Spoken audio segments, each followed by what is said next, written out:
The following is a presentation of the Eagles Sports Network.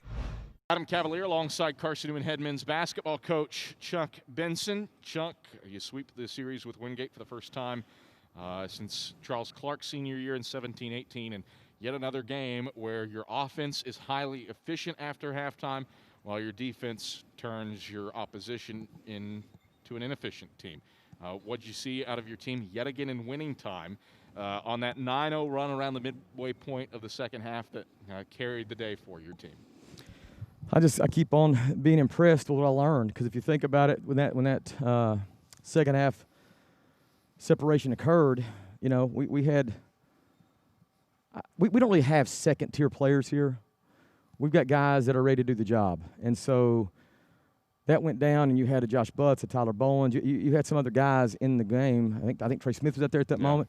We had some guys in there that you know, just delivered, and thankfully so. You always know it's going to be a tough match with Wingate, and we needed to capitalize when we could, and I thought those guys were sort of like the first domino to fall for us to get the lead we needed to win the game. Trip Davis felt like he ascended to a higher plane of existence today, and I mean that literally. Didn't know he could dunk. For the record, I didn't either. I never seen that, so yeah. So he throws one down, 4 steals, 23 points, 6 rebounds, couple of assists. What'd you see out of your senior guard today? You know, he's just getting comfortable, and I like the fact that we have so many different guys that can bring something a game, a night like that. You know, it happened to be Tripp with sort of a stat stuffy night, but we've got other guys, E.J. Bush, Luke Brennigan, Ren Dyer, so forth and so on, guys that can do that. So it just happened to be his night tonight, and I'm happy for it, because we don't win that game without him, obviously. You look at Wingate, and you do have to put a little bit of an asterisk on this. Francis Seo goes out with an injury, and certainly hope that he's okay. For sure. But you hold their 2 stars, Cottingham and Seo, to a combined 13. They were averaging on the plus side of 36 together. What did you do to hamper those two and their effectiveness? Well, I mean, it's really nothing but that our guys did a great job in preparation this week. Practice, scout, they understood what we were trying to accomplish. They knew who Wingate's sort of go-to guys were, and our guys understood where they got their points. And I you know, credit to our guys, man. They were locked in and really did the job. And you know, and that's not easily done, because Cottingham and Seo are 2 of the best guards in this league, and the best 1-2 punch in this league. You know, we hope Francis gets better. You hate to see a guy fall like that, but he's a tough guy and a fighter, and I'm sure he'll be back soon. You defensively, your numbers are still there, but it was a little bit different path to those numbers. You hadn't been forcing big turnovers, but you forced Wingate into 18 of them with 9 steals. What did you do to generate that level of havoc today?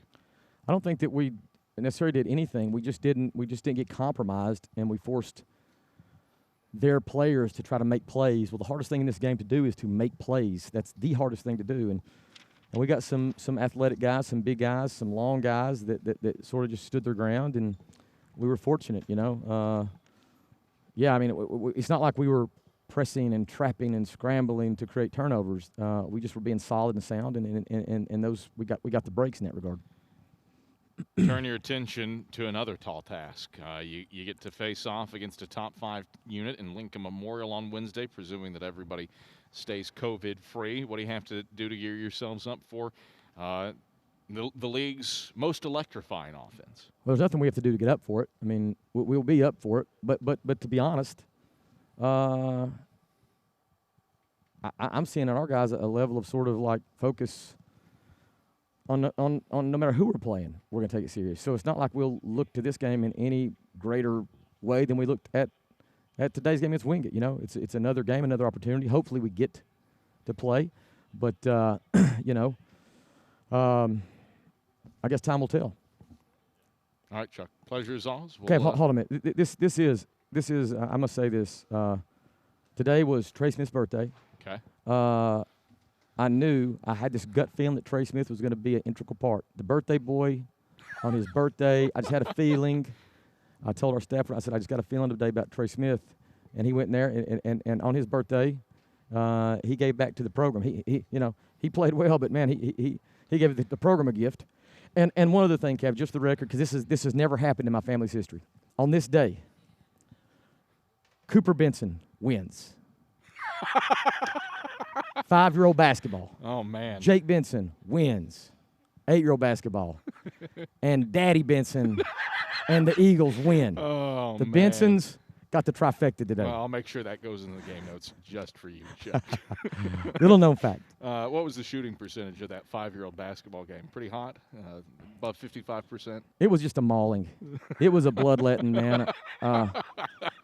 Final score 1-0. So, but it's still a win. Oh, well, that's great. That's great. Chuck, thanks for the time. You got me off my game for once with 5-year-old boys' bitty basketball scores. All right. Well, go enjoy the win. We'll talk to you hopefully Wednesday. Thanks, Kevin. All right. That is Carson-Newman Edmonds basketball coach Chuck